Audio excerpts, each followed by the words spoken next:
ये हनुमान जी ओरछा में जो राज घराने के राजा महाराज उनकी नाती ने जो एक था पितृ के राजा मधुकर साई रानी कुंवर गणेश अवधपुरी से ओरछा गाई अवधपुरी वही रानी कुंवर गणेश और राजा मधुकर साई के नाती थे पहाड़ सिंह। उनके लड़के का नाम था वीर सूर्यदेव, जिन्होंने झांसी का किला, दतिया का किला, मथुरा में कृष्ण जन्मभूमि ने बनाया था सन 1618 में। जिस समय 10 रुपये तोला सोना बिकता था, उस समय वो सिंह के राजा वीर सूर्यदेव ने वहाँ मंदिर बनवाया। अच्छा, इससे दूर जाके कैसे मंदिर बनवाया? उस समय टैक्स इतना ज़्यादा लगता था कि टैक्स पे करने में बड़े बड़े राजा बड़े दुखी होते थे। 1100 राज्य थे, क्योंकि पूरा मुगल साम्राज्य था, जो टैक्स तो देना ही पड़ता था। तो इनने जहांगीर से मित्रता की, वीर सूर्यदेव। तो ओरछा के राजा वीर सूर्यदेव थे। एक समय ऐसा आया कि अकबर के जो सेनापति थे अवल फजल, वो रूठ गए कि अब दिल्ली की गद्दी पर कौन बैठेगा, ये चिंता का विषय है। और बालक केवल एक ही जहांगीर, अकबर की अकबर के यहाँ बालक एक जहांगीर है। और अब राज गद्दी पर कौन बैठेगा वहाँ दिल्ली की अबुल फजल विरोध करते थे कि आपका बेटा जहाँ पिता का हक उसको होना चाहिए। लेकिन वो अबुल फजल सेनापति वो विरोध करते थे कि यहाँ की गद्दी पर प्योर मुसलमान जो वही बैठे। और जहांगीर की माता जी राजपूता हिंदू थी और पिताजी अकबर थे। तो अब विरोध करते थे कि जहांगीर को तो हम बैठे ही थे। तो अब जहांगीर को किसी तरह से अबुल फजल अपने रास्ते से हटाने के लिए बन गए थे। तो बेचारे वो चाह गए वीर सूर्यदेव की शरण, यहाँ जो वीर सूर्यदेव राजा थे उनकी शरण में आ गए। उनसे प्रार्थना की आप हमारे किसी तरह से प्राण बचाओ, फिर हम आपको जो कुछ होगा अपनी मदद कर दें। तो एक दिन वीर सूर्यदेव ने पता चला कि अवल फजल नाम के सेनापति दक्षिण भारत से धन सब लूट के और दिल्ली जा रहे हैं, राजगद्दी में तिलक होना है। तो डबरा और ग्वालियर के बीच में टेकन पड़ा। तो वीर सूर्यदेव पूरी सेना लेकर टेकन को पहुँच गए, छुप गए। जैसे उनकी सेना आई तो मारधाड़ शुरू कर दी। अवल फजल का सिर निकाल के और वीर सूर्यदेव ने अपने मित्र जहांगीर को प्रयागराज में, जो छुपे थे ओरछा से प्रयागराज में छुप गए, प्रयागराज में भिजवा दिया कि हमने अपना काम बना दिया। अब जहांगीर ने भी बात में इन्हें इतनी धन दौलत का सहयोग करवाया। ओरछा के राजा वीर सूर्यदेव को इनसे जो टैक्स लेना था वो माफ़ कर दिया। तो अब वीर सूर्यदेव बुंदेलाल जी के पास बहुत सारा धन हो गया। तो उसी से उन्होंने मथुरा में सन 1618 में। अब सन 1665 में औरंगजेब ने उसको तोड़ के अपनी मस्जिद स्थापित कर दी। जिस जगह आज मस्जिद स्थापित है उस जगह ओरछा के महाराज उन्हीं वीर सूर्यदेव की लड़की हुई है हरदौली, ओरछा में हरदौली। और ये पहाड़ जिन्होंने एक दिन पहाड़ सूर्यदेव राजा को रात्रि में स्वप्न आया कि लाखों करोड़ों गाय खड़ी हो, कहती हैं आप गौ माता की रक्षा करते हो तो हमारी भी रक्षा करो। वह गाय कहाँ की थी? एक गौड़वाना अपने भारत में 1100 राज्य थे, उनका भी राज था, एक गौड़वाना भी राज था। तो गौड़वाना की गाय प्राप्त तो इन्होंने अपने मंत्री को भेजा कि भैया तुम देख के आओ, स्वप्न तो सही होता गलत होता। मंत्री वहाँ गए, उनके सेनापति द्रुपद बाग उन्होंने वहाँ देखा गौ माता की दशा और आके फिर ओरछा के राजा के एक पद, ये पद जो हम आपको सुना रहे हैं, ये पद आज से 400 साल पहले राजा महाराजाओं के दस्तावेजों से निकाल के आज ओरछा इतिहास की उस आके सुनाया। ओरछा के बड़ी है पिशाचन बीत जो तत् है याटोया शुद्ध हो न देख पापी निर्हू के स्वामी कान्हा की कामधेनु करती है मिलाप रोए जो कपिला की जात कहूँ भाग नहीं जाए। महाराज जी हाथी घोड़ा रथ इनको अगर कोई प्रताड़ित करे तो ये भाग जाता, लेकिन गौ माता ऐसी पवित्र जाती है इतना ही कोई मारे पीछे इंसान को अपनी कुटी पर पुनः वापस आते। तो कपिला की जात कहूँ भाग नहीं जाए। रोज रोज उठत भोर अरज करत राम जूसो कब फौज चढ़ी जावे तुमरे राज के घराने। वीर सिंह जू के कुंवर प्रबल पहाड़ सिंह जू तेरी बाट जोहती है गौए गौड़वाने की, तेरी राह हेलती है गौए गौड़वाने की। महाराज जी गौ माता अपना करती है, अश्रु बहाती जाती है, कोई उनकी रक्षा को करना। अब आपका चूँकि नाम है गौ रक्षा में, तो आपकी याद करती है किसी तरह से। महाराज जी जो गौ माता चलते चलते हर में बैठ जाती है, वहीं गौ माता। जब इतना राजा ने सुना तो राजा ने पूरी कहना यहाँ पर एक बगल में बावड़ी बनी, ये बावड़ी भी सिंह देव के द्वारा बनी थी।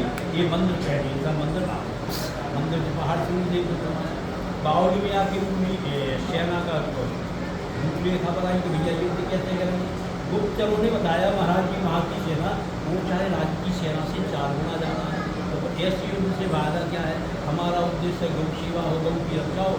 अब हम जाएंगे हार के आ जाएंगे 4 गुना करना, ऐसे युद्ध से वादा क्या। अब क्या करें, कहा महाराज जी अगर कोई देव शक्ति से जैसे इतना होगी, किसी ने कहा राम जी का आह्वान करे, किसी ने कहा भगवान कृष्ण का आह्वान करे, किसी ने कहा भगवान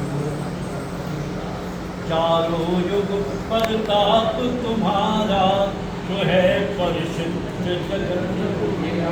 महाराज ये लड़ाई भाई के नाम तो हनुमान जी से, अगर ये कृपा कर रहे तो हमें विजय से कृपा तो मरता ज्ञानी करते हुए युद्ध में जाना है, गान भी जुड़ी प्राण बच के आई, तो यही सब हनुमान जी की हाथ जोड़ की प्रार्थना की। लेत सदा सुध दीन की कनि में कृपा निधान, गौ माँ की रक्षा करो हे पवन पुत्र हनुमान।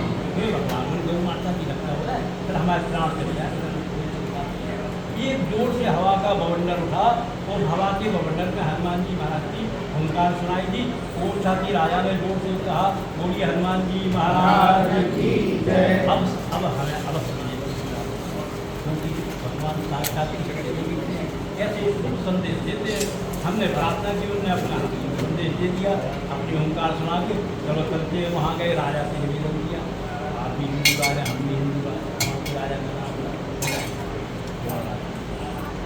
गौ माता की धर्म की रक्षा करना, उनके प्राणों की रक्षा करना। तो नहीं माने क्योंकि वो भी चाहे जहाँ से करो, डरते थे उस समय। जब अगर हमने बंद कर दिया तो हमें ऊपर से कोई तो आए, तो उन्होंने कहा हमारे यहाँ जैसा चल रहा है चलेगा। तो इच्छा के राजा वहाँ राम राज गौराज स्थापना की। उसके बाद जब वहाँ किले में घूमने गए तो किले में यही हनुमान जी महाराज रानी बीच में तब इन हनुमान जी महाराज की वहाँ पर स्थापना गौड़ीय तांत्रिक पद्धति से पद्धति से भगवान की स्थापना होती है। इनकी तांत्रिक पद्धति वहाँ जादू ज़्यादा चल रहा है, तो दूध पेट प्रसाद बनाकर इनसे रक्षा के लिए वहाँ के राजा ने इनकी स्थापना की थी। और पहले के राजाओं ने तो ओरछा के राजा ने जैसे इनका दर्शन किया हनुमान जी का, क्योंकि यदि प्रेम सच्चा है तो मूर्ति भी बोलती है। हनुमान लगा के हनुमान जी के तो हनुमान जी को रखना चाहते हैं। अब राजा ले जा रहे थे ओरछा, अपने महलों में बिठा देंगे, आरती पूजा के मंगला आरती करेंगे। ये हनुमान जी का हम तो आप ले जा रहे थे, सब लोग मित्र दर्शन करते जंगल का। अभी तेरी जंगल में कौन आएगा आपके दर्शन करने, कोई असर नहीं कर सकता। हो गया भाई काट वही रथ वही घोड़े बस आगे का फिर आगे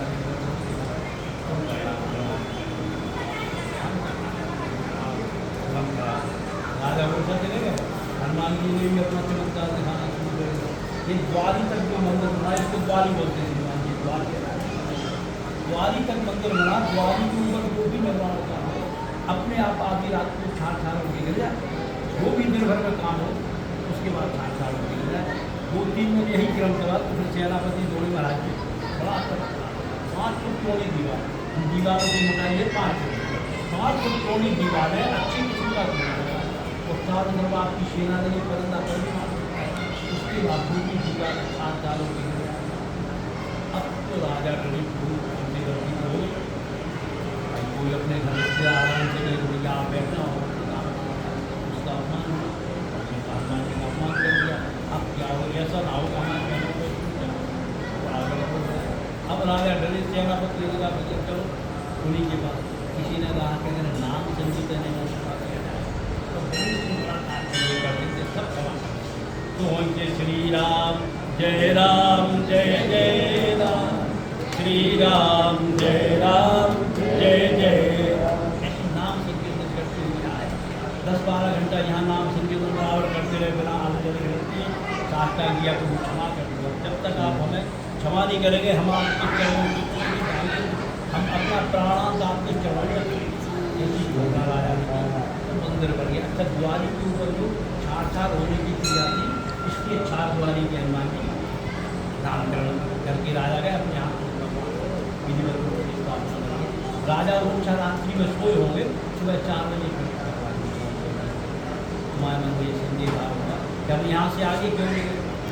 उसका कारण ये है कि वो चाहे राम जी राजा के रूप में पूरे देश में हल्ला करने लगी। वो चाहती थी एक महारानी राम जी को अयोध्या से कितनी बड़ी भक्ति है, क्योंकि वो चाहती 3 भक्तों की कथा वर्तमान